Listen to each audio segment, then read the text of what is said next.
সবুজডাঙ্গা রাজ্যে হঠাৎ নেমে এলো এক ভয়ঙ্কর দুর্যোগ। আকাশ লাল, ঝড়ে ধ্বংস হয়ে যাচ্ছে পুরো রাজ্য। চারদিকে শুধু চিৎকার, মৃত্যু আর আতঙ্ক। এই অন্ধকারের মাঝে রাজকন্যা নিহা প্রাসাদ ছেড়ে ছুটে যাচ্ছে নিজের জীবন শেষ করতে। অন্যদিকে এক রাখাল অভি ঘোড়ায় চড়ে ছুটে আসছে রাজপ্রাসাদের দিকে প্রতিশোধ নিতে। কিন্তু এই ধ্বংসের পেছনে লুকিয়ে আছে এক ভয়ঙ্কর সত্য। বহু বছর আগে এক ভবিষ্যৎবাণী হয়েছিল, রাজকন্যার ভাগ্য জড়িয়ে আছে এক সাধারণ রাখালের সাথে। কিন্তু রাজা সোলাইমান সেই সত্য অস্বীকার করেছিলেন, আর সেটাই ডেকে এনেছে এই অভিশাপ। তিনি নিজের মেয়েকে বন্দি করে রাখেন, কিন্তু ভাগ্য কি থামে? স্বপ্নে এক রহস্যময় রাখাল আসে, অভি। তার হাতে দেয় এক সোনালি বাঁশির টুকরো, কারণ এই রাখালই আসলে এই রাজ্যের প্রকৃত উত্তরাধিকারী। রাজকন্যা নিহা আর সেই রাখালের মিলন সত্যিই কি সম্ভব? সত্যটা জানতে হলে শেষ পর্যন্ত দেখতে থাকুন। আর এমন আরও গল্প পেতে এখনই চ্যানেলটি সাবস্ক্রাইব করে আমাদের সাথে থাকুন।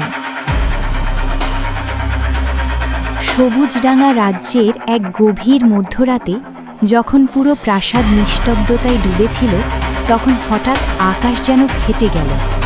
এক তীব্র উজ্জ্বল আলো ছাদ ভেদ করে নেমে এলো রাজা সুলাইমান বাবুর কক্ষে। 40 বছরের সেই ক্ষমতাধর কিন্তু অহংকারী রাজা ঘুম ভেঙে আতঙ্কে জেগে উঠলেন। আলোর ভেতর থেকে ধীরে ধীরে আবির্ভূত হলো এক অপরূপ সুন্দরী পরী।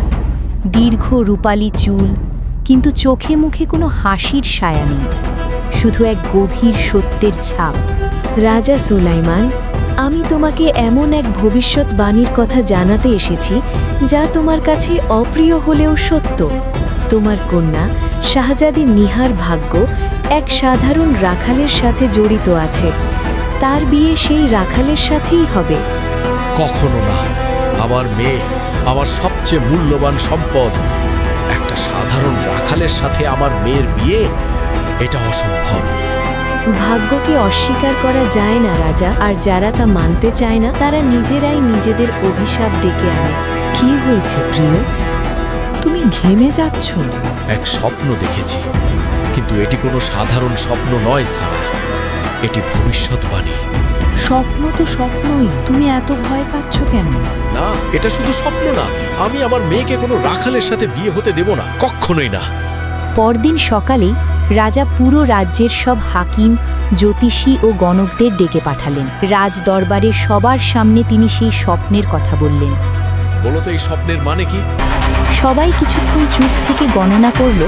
তারপর এক বৃদ্ধ গণক সামনে এগিয়ে এসে বলল, মহারাজ, এটা কোনো সাধারণ স্বপ্ন নয়, এটা ভবিষ্যৎবাণী। আপনার কন্যার বিয়ে এক রাখালের সাথেই হবে, আর তাকে কেউ আটকাতে পারবে না। এই কথা শুনে রাজা প্রচণ্ড রেগে গিয়ে চিৎকার করে উঠলেন, চুপ করো তোমরা, এটা কখনোই সম্ভব না। আমার মেয়ের কোনো রাখালের সাথে বিয়ে হবে, এটা আমি কখনোই হতে দেব না। আজ থেকে শাহজাদি নিহা কখনোই রাজপ্রাসাদের বাইরে যাবে না। আমি দেখব কিভাবে তার বিয়ে হয় রাখালের সাথে। সেই দিন থেকেই শাহজাদি নিহার জীবন বদলে গেল। বড় প্রাসাদ, অসংখ্য দাসদাসী, সবকিছু থাকা সত্ত্বেও সে যেন বন্দি নারী হয়ে গেল। বছরের পর বছর কেটে গেল। 12 বছর পরে সেই ছোট্ট মেয়ে ধীরে ধীরে এক সুন্দরী যুবতী রাজকুমারীতে পরিণত হয়, কিন্তু তার জীবন রয়ে গেল এক সোনালি খাঁচার ভেতর বন্দি। তার কক্ষ ছিল বিলাসবহুল, কিন্তু জানালাগুলো ভারী পর্দায় ঢাকা। বাইরের পৃথিবীর কোনো আলো বা মুক্তির স্পর্শ সেখানে পৌঁছাতো না। দাসী রিনা, দেখুন শাহজাদি, আজ আপনার জন্য মিষ্টি এনেছি, গোলাপের তেল দিয়ে তৈরি। রিনা, আমি কিছুই খাবো না, তুমি আমার পাশে বসো। রিনা, তুমি কখনো বাইরে গেছো? শহরের বাইরে, সবুজ মাঠে? হ্যাঁ শাহজাদি, গ্রামে আমার বাড়ি। সেখানে ধান ক্ষেত, নদী, গাছ, এত সবুজ যে চোখ জুড়িয়ে যায়। আর মাঝে মাঝে এক রাখাল বাঁশি বাজায়, অত সুন্দর সুর আপনি কল্পনাও করতে পারবেন না। আমি কখনো সেটা শুনতে পারবো না, তাই না? আমি এই ঘরেই থাকব বাকি জীবন। আপনি তো শাহজাদি, আপনি চাইলে সব কিছু করতে পারেন, কি পারেন না? চাইলে সবাই সবকিছু করতে পারে না। রিনা শাহজাদি নিহার ঘর থেকে চলে গেল। শাহজাদি নিহা বুক ভরা কষ্ট নিয়ে শুয়ে থাকল। সে হালকা ঘুমের মধ্যে স্বপ্ন দেখে, স্বপ্নের জগতে চাঁদের আলোয় ভেসে থাকা নিস্তব্ধতায় হঠাৎ একটি মিষ্টি হৃদয় ছোঁয়া বাঁশির সুর ভেসে এলো। সেই সুর যেন সরাসরি নিহারের হৃদয়ে আঘাত করল।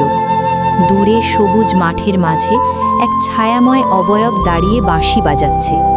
সেই মুহূর্তে তাদের মধ্যে এক দৃশ্য সম্পর্ক তৈরি হলো। সে নিজেকে সেই সবুজ মাঠে দেখে, চারদিকে ফুল, তারা এবং আলো। সামনে দাঁড়িয়ে আছে একজন যুবক, 22-23 বছরের, অসাধারণ ছবির মতো সুন্দর, কিন্তু তার চোখে জমে আছে হাজারো না বলা কথা, যা প্রকাশ পাচ্ছে কোনো শব্দ ছাড়াই। তার নাম অভি। সে মৃদু হেসে বলে, অবশেষে তুমি এলে। তুমি আমাকে চেনো?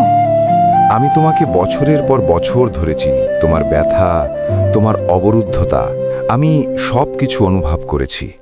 তুমি কে? আমি শুধু একটি রাখাল নই শাহজাদি নিহা। আমি তোমার ভবিষ্যৎ, তোমার স্বাধীনতা। কিন্তু সেটি পেতে তোমাকে সাহস রাখতে হবে। তিনি তার হাত এগিয়ে দেয় এবং শাহজাদি নিহার হাতে কিছু একটা দেয়। হঠাৎ ঝড় শুরু হয়, চারপাশ অন্ধকার হয়ে আসে। অভির মুখ ঝাপসা হয়ে যায়। আমরা কোথায়? এসব কি হচ্ছে? এটি সত্যিকারের পৃথিবী নিহা। এটা সুন্দর এবং ভয়ানক উভয়। নিহা ঘুম থেকে জেগে উঠে দেখল তার হাতে একটি সোনালি বাঁশির টুকরো আছে। তার হাতে ঘামে ভেজা, আর ঘুমের মধ্যে সে অনুভব করল যেন তার হাতে কিছু এসে পড়েছে। এটি স্বপ্ন ছিল নাকি বাস্তব? এই বাঁশির টুকরো এটি প্রমাণ করে যে বাস্তব কিছু ঘটেছে। তারপর সকালে নিহা সিদ্ধান্ত নিল সে তার মায়ের সাথে কথা বলবে। এই বন্দি জীবন সে আর বহন করতে পারছে না। শাহজাদি নিহার তার মাতা রাজলক্ষ্মীর ঘরে প্রবেশ করে এবং নিহা তার মায়ের সামনে দাঁড়িয়ে ভাঙা হৃদয় নিয়ে, কান্নায় ভরা গলায়, মা, আমি আর পারছি না। এই চার দেওয়াল থেকে বেরোবার জন্য আমার মন আকুল হয়ে যায়। কেন আপনারা আমাকে এভাবে রেখেছেন? আমি কি অপরাধ করেছি? তুমি কোনো অপরাধ করনি। তুমি যখন খুব ছোট ছিলা তখন তোমার বাবা একটি স্বপ্ন দেখেছিলেন। একটি পরী তোমার বাবাকে স্বপ্নের মাধ্যমে একটি ভবিষ্যৎবাণীর কথা বলে, কিন্তু তোমার বাবা সেটা মেনে নিতে পারে না এবং তিনি প্রতিজ্ঞা করেন এই ভবিষ্যৎবাণী তিনি নিজের হাতে ধ্বংস করবে। কি স্বপ্ন বা কি ভবিষ্যৎবাণী? আমাকে বলুন মা। একটি রাখালের সাথে তোমার বিয়ের কথা এটা ভবিষ্যৎবাণী করেছিল এবং তোমার বাবা তিনি ভেবেছিলেন যে তোমাকে এই প্রাসাদে আবদ্ধ করলে কোনো রাখালের সাথে তোমার দেখা হবে না এবং তোমার ভবিষ্যৎ পরিবর্তন হয়ে যাবে। তাই আমি এভাবে বন্দী, কারণ আমি সম্ভাব্য একটি রাখালকে বিয়ে করতে পারি। হ্যাঁ, এবং প্রতিটি বছর যা কেটে গেছে তোমার বাবা আরও একা, আরও ভয়ার্থ হয়েছে। তাহলে তিনি বুঝতে পারছেন না ভাগ্যকে বন্ধ করা যায় না, তাকে লুকানো যায়। এর কিছুদিন পরেই মহারাজা সোলাইমান বাবু সিদ্ধান্ত নেন যত দ্রুত সম্ভব নিহার বিয়ে দিতে হবে। দূর দূরান্তে রাজ্যের রাজাদের কাছে শাহজাদি নিহার বিয়ের প্রস্তাব পাঠানো হয় এবং সেসব রাজ্য থেকে রাজকুমাররা আসতে থাকে। কিন্তু একের পর এক ভয়ঙ্কর ঘটনা ঘটে। একজন রাজকুমার ঝড়ের কবলে পড়ে সমুদ্রে জাহাজ ডুবে মারা যায়। আরেকজন ঘোড়া চড়ে আসতে গিয়ে পাহাড় থেকে পড়ে মরে যায়। আরেকজন রহস্যজনকভাবে হারিয়ে যায়। প্রতিটি রাজকুমার একইভাবে অসম্ভব বাধার মুখোমুখি হয়। একটি অদৃশ্য শক্তি, পরীর অভিশাপ। রাজা অস্থিরভাবে পায়চারা করে। পুরো রাজ্য তখন ভয় কাঁপতে থাকে। মানুষ ফিসফিস করে বলতে থাকে, এটা অভিশাপ, আর এর শেষ নেই। যতক্ষণ পর্যন্ত অভিশাপ্ত রাজকন্যার বিয়ে না দিচ্ছে রাজা। এটি কি সত্যি ঘটছে? সবকিছু ধ্বংস হয়ে যাচ্ছে। আমি একটি স্বপ্ন মানতে অস্বীকার করেছি মাত্র। আমি রাজা হয়ে নিজের মেয়েকে রাখালের সাথে কিভাবে বিয়ে দেব? রাজ্যে অদ্ভুত বিপর্যয় শুরু হলো। নদী শুকিয়ে যাচ্ছে, ঝড়ে গ্রাম ভেঙে পড়তে লাগলো, আকাশ লাল হয়ে উঠল, মানুষ আতঙ্কে পালাতে লাগলো। রাজসভায় প্রধান গণক জানালেন এটি কোনো সাধারণ দুর্যোগ নয়, এটি একটি অভিশাপ, আর এই অভিশাপ থামবে তখনই যখন শাহজাদি নিহার সাথে রাখালের বিয়ে হবে। কিন্তু রাজা এখনও জেদ ছাড়লেন না। নিহা তার ঘরের মধ্যে বসে আছে। তখন রাত। নিহা বাইরে শুনে আতঙ্কের কণ্ঠস্বর। রাজ্যের মানুষের আর্তনাদের আওয়াজ তার কানে পৌঁছায়। তার দাসী রিনা চোখ ভরা জল নিয়ে আসে। শাহজাদি, সবকিছু নষ্ট হয়ে যাচ্ছে। আমার গ্রামটি আর থাকবে না, আমার পরিবার কিছুই থাকবে না। কেন কেন এটি ঘটছে? মানুষ বলছে এটি একটি অভিশাপ, আর বলছে এটি আপনার কারণে। তিনি জানালা খুলে বাইরে তাকায়। দূরে আকাশ লাল, অগ্নি এবং ধোঁয়া উঠছে। আমি এর কারণ, আমার বাবা আমার ভাগ্য পরিবর্তন করে তার আভিজাত্য রক্ষা করতে চেয়েছিল, কিন্তু সেই সিদ্ধান্তের জন্য পুরো রাজ্যের ভাগ্য দুর্ভাগ্যে পরিণত হয়েছে। সে একটি সিদ্ধান্ত নেয়, একটি অন্ধকার সিদ্ধান্ত। সে নিজেকে শেষ করে ফেলবে। সেই রাতে ঝড় বৃষ্টি অবস্থায় শাহজাদি রাজপ্রাসাদ থেকে বেরিয়ে যায়। তার পায়ে জুতো নেই, তার মুখে অবশেষে সিদ্ধান্তের শান্তি। আমি এই সব কিছু শেষ করব। আমি শেষ করব এই যন্ত্রণা। আমার বাবা ও তার রাজ্য সবাই শান্তি পাবে যখন আমি আর থাকবো না। সে নদীতে ঝাঁপ দিয়ে পড়ে মরার জন্য। নদীর কিনারায় দাঁড়িয়ে দেখে প্রবাহমান নদী শুকনো, একটুও পানি নেই। হঠাৎ একটি উজ্জ্বল আলো ঝলমলে করে। সেই আলোর মধ্যে থেকে বেরিয়ে আসে। থামো শাহজাদি নিহা, তুমি যা করতে যাচ্ছ তা পলায়ন, সমাধান নয়। তাহলে আমি কি করব? আমার বিদ্যমানতা নিজেই একটি অভিশাপ। না, তুমি অভিশাপ নও শাহজাদি নিহা, তুমি একটি দ্বার, এবং সত্যতার সময় এসেছে। তুমি জানতে চাও এই অভিশাপ আসলে কি এবং সত্যিকার কে? তাহলে শোনো। অনেক বছর আগে তোমার বাবা রাজা সোলেমান একজন সাধারণ সেনাপতি ছিলেন। ক্ষমতার লোভে তিনি তার রাজাকে বিষ দিয়ে হত্যা করেন এবং সিংহাসন দখল করেন। রাজার ছোট পুত্র অভির বাবাকে লুকিয়ে ফেলা হয়। অভি সেই রাজকুমারের সন্তান, এবং অভি তখন খুব ছোট ছিল। তাকে রক্ষা করার জন্য রাজ্যের এক দাসী বিনোদিনী তাকে নিয়ে গভীর একটা গ্রামে চলে যায় এবং একটা কুঁড়ে ঘরে বসবাস করে। তাকে সাধারণভাবে তাকে একটা রাখাল হিসেবে বড় করে। তাহলে অভি? সে যে রাজপুত্র সেটা কেউ জানত না, একমাত্র বিনোদিনী ছাড়া। অন্যদিকে এক গ্রামে অভি তার কুঁড়ে ঘরে বসে আছে, তার পাশে বিনোদিনী। আর লুকিয়ে রাখা যাবে না, আমি তোমার আসল মা নই। সে একটি রাজকীয় নেকলেস বের করে। তুমি রাজকুমার নাসিরুদ্দিনের ছিলে। তোমার দাদাকে হত্যা করেছিল সোলাইমান। অভি স্তব্ধ হয়ে যায়। ঠিক তখনই আলো ভরে ওঠে ঘর। অভি, সময় এসেছে সত্য জানার আর সিদ্ধান্ত নেওয়ার। তুমি কি চাও না তোমার সাথে ঘটে যাওয়া প্রতিটি অন্যায়ের সঠিক বিচার? আর তাই যদি চাও, তোমাকে লড়তে হবে। আমি লড়ব সত্যের জন্য, এবং আমার সাথে ঘটে যাওয়া প্রতিটা অন্যায়ের প্রতিশোধ আমি নিতে চাই। পরদিন ভোর রাজপ্রাসাদের প্রবেশদ্বার। একটি সাদা ঘোড়া শান্ত গর্বিত গতিতে এগিয়ে আসছে। তার পিঠে অভি, তার গলায় বিনোদিনী দেওয়া রাজকীয় পুরনো সেই নেকলেস। তার চোখে একটি নতুন আলো। প্রহরীরা ছুটে আসে, মন্ত্রীরা বের হয়। রাজা খবর পেয়ে নিজেই সিংহাসন কক্ষ থেকে বাইরে আসেন। কে তুমি? কিভাবে সাহস করলে এভাবে আমার প্রাসাদে প্রবেশ করতে? অভি ঘোড়া থেকে নামে, শান্তভাবে সামনে এগিয়ে আসে। রাজার মুখোমুখি হয়ে বলে, আমি হারানোর সত্য নিয়ে এসেছি আপনার মুখোশ খুলে দিতে, আপনার জুলুমের অবসান ঘটাতে। সেই সময় আকাশে একটি তীব্র আলোর বিস্ফোরণ হয়।